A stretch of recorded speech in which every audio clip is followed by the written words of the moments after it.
कारण इराणमधल्या युद्धाचे पडसाद हे आता जगभरामध्ये उमटण्याची शक्यता आहे। इस्रायल आणि अमेरिकेच्या मिसाईल हल्ल्यानंतर इराण आता चांगलाच आक्रमक झालाय। इराणने इस्रायलसह बहरीन, अबुधाबी, कतार आणि कुवेतमधल्या अमेरिकी तळांवरती हल्ला केलाय। यूएई कडून देखील इराणच्या हल्ल्यांना प्रत्युत्तर देण्याचा इशारा देण्यात आला। इराणच्या हल्ल्यानंतर आखाती देशांनी आपली हवाई हद्द देखील बंद केली आहे। इराणचे बहरीनमधल्या अमेरिकेच्या तळांवरती देखील हल्ले बघायला मिळतात।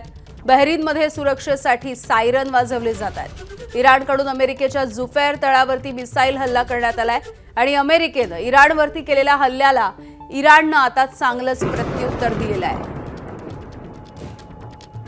तर ही दृश्य आपण स्फोटांची बघतो आहोत। मिसाईल हल्ले झाल्याच्या नंतरचे हे काळजात धडकी भरवणारे असे स्फोट होत आहेत आणि या सगळ्या हल्ल्याच्या नंतर इराकच्या परराष्ट्र मंत्रालयानं तातडीची बैठक बोलावली आहे। अमेरिकी सैन्य ठिकाणांना टार्गेट करण्याचा इराणनं निर्धार केलाय। इराणची कारवाई केवळ अमेरिकेच्या लष्करी तळांपर्यंतच मर्यादित आहे। इराणचे परराष्ट्र मंत्री अब्बास अराक्ची यांनी हे स्पष्ट केलंय। इराणकडून अबुधाबी, कतार, बहरीनमधल्या अमेरिकी लष्करी तळांना टार्गेट केलं जाणार आहे।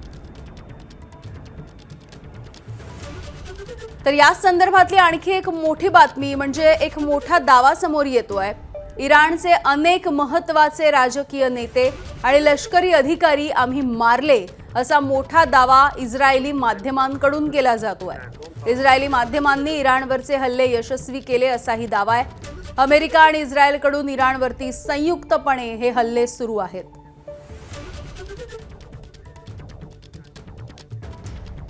इराणच्या हल्ल्यांची आता सौदीमधल्या परराष्ट्र मंत्रालयानं तीव्र शब्दामध्ये निंदा केली आहे। बहरीन, जॉर्डन, यूएई आणि कतारवरच्या हल्ल्याचा देखील सौदीकडून निषेध करण्यात आलाय। सौदी अरेबियाकडून इराणच्या हल्ल्यांना प्रत्युत्तर देण्याचा देखील इशारा देण्यात आलेला आहे। तर इस्रायल आणि अमेरिकेनं ज्यावेळेला इराणवरती हल्ला चढवला यानंतर आता इराण देखील आक्रमक झालेला दिसतोय आणि इराणनं देखील प्रत्युत्तरादाखल हल्ले करायला सुरुवात केली आहे। तर इराणकडून आता इस्रायलवरती शेकडो मिसाईल डागली जात आहेत आणि हल्ले केले जात आहेत। इस्रायलमधल्या आयर्न डोमनं इराणचं मिसाईल पाडलंय। आयर्न डोमनं जेरुसलेम डोंगरावरचा जो हल्ला आहे तो देखील हाणून पाडलाय। इस्रायलच्या उत्तरी पोर्ट शहरामध्ये आता नागरिकांसाठी धोक्याचे सायरन वाजवले जात आहेत। इस्रायलची जी अनेक शहरं आहेत या शहरांमध्ये देखील स्फोटांचे आवाज ऐकू येऊ लागलेले आहेत। अर्थातच यामुळे इस्रायलमधले जे नागरिक आहेत या सगळ्या नागरिकांना सतर्क राहण्याच्या सूचना देण्यात आल्यात। हे सगळे नागरिक सध्या हाय अलर्टवर आहेत। इस्रायलकडून राखीव सैनिकांना तातडीनं रुजू होण्याचे आदेशही देण्यात आलेले आहेत। तर सध्याची ही काय युद्धाची परिस्थिती आपण पाहतो आहोत आणि यावेळेला ज्या पद्धतीने क्षेपणास्त्रांचा मारा केला जातोय यानंतरची ही काही दृश्य आपल्या हाती येत आहेत। तर आगीचे आणि धुराचे मोठे लोळ हे हवेमध्ये पसरताना दिसत आहेत। बहरीन, अबुधाबी, कतार आणि कुवेतमधल्या अमेरिकी तळांवरती आता इराणकडून हल्ला केला जातोय। इराणच्या हल्ल्यानंतर जे बहुतांश आखाती देश आहेत त्यांनी आपली हवाई हद्द ही बंद केलेली आहे। इराणनं बहरीनमध्ये जे अमेरिकेचे तळ आहेत त्यावरती देखील हल्ला चढवलेला आहे।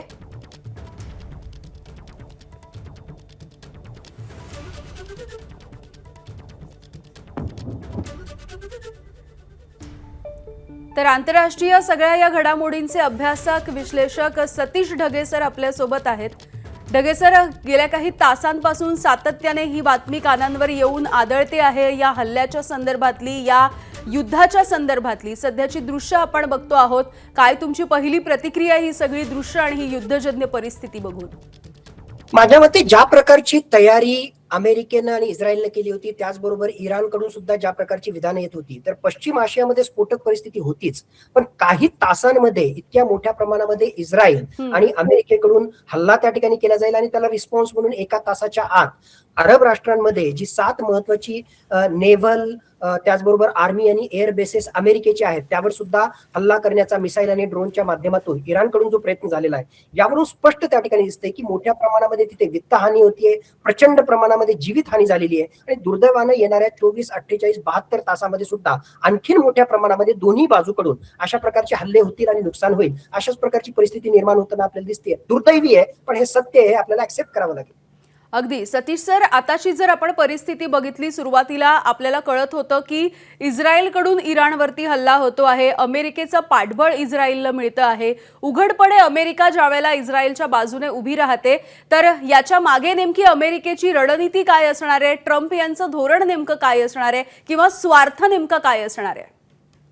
मुळात या सगळ्या संघर्षाची अमेरिकेच्या बाजूने जर आपण पाहिलं तर सगळ्या संघर्षाची बीज कुठेतरी 1979 मध्ये इराणमध्ये जे इस्लामिक रिव्होल्युशन झालं होतं, इस्लामिक क्रांती झाली होती आणि त्याच्या माध्यमातून अमेरिकन धार्जिन सरकार गेलं आणि तिथे थिओक्रसी म्हणजे धर्माधिष्ठित राजसत्ता आली होती त्यामध्ये आहे. पण मागच्या काही काळामध्ये अल्टिमेटली आता या संघर्षामधून अमेरिकेला काय प्राप्त करायचंय मला स्पष्टपणे वाटतं 2 महत्वाचे उद्देश त्याला साध्य करायचे आहेत. एक, इराणला जे आहेत युरॅनियम एनरिचमेंट म्हणजे या रेडिओ ऍक्टिव्ह मटेरियलचं संवर्धन करून अल्टिमेटली त्याच्यापासून न्यूक्लिअर मिसाईल्स बनवण्यापासून परावृत्त करणं हे एक महत्वाचं उद्दिष्ट त्या ठिकाणी आहे. आणि माझ्या मते आणखीन दुसरं दीर्घकालीन सर्वात महत्वाचं उद्दिष्ट म्हणजे आता इराणमध्ये जी धर्माधिष्ठित राजसत्ता आहे म्हणजे थोडक्यात अयातुल्ला अली खामेनी यांची जी सत्ता आहे, अयातुल्ला अली खामेनीला पायउतार करणं आणि त्या ठिकाणी आपल्या म्हणजे अमेरिका धार्जिना अशा एका प्रकारचा व्यक्ती किंवा अशा प्रकारची सत्ता बनवणं. पण हे दाखवण्यासाठी अमेरिका प्रयत्न करेल. बघा, जून 2025 मध्ये सुद्धा अमेरिकेनं जे आहे त्या इराणच्या न्यूक्लिअर साइट्सवर हल्ला केला होता.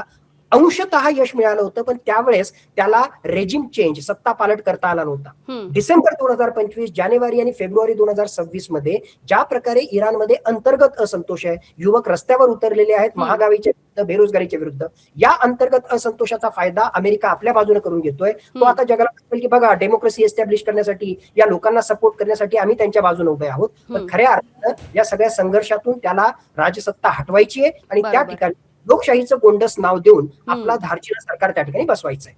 अगदी सतीश सर, एक मोठा दावा आता या सगळ्या युद्धाच्या पार्श्वभूमीवरती इस्रायलच्या माध्यमांनी केलाय. हा दावा आहे की इराणचे अनेक महत्वाचे जे राजकीय नेते आहेत किंवा जे लष्करी अधिकारी आहेत ते आम्ही मारलेत, असा दावा सध्या प्राथमिक पातळीवरती आपल्याला इस्रायलच्या माध्यमांकडून येतो. याच्याकडे आपण कसं बघायचं?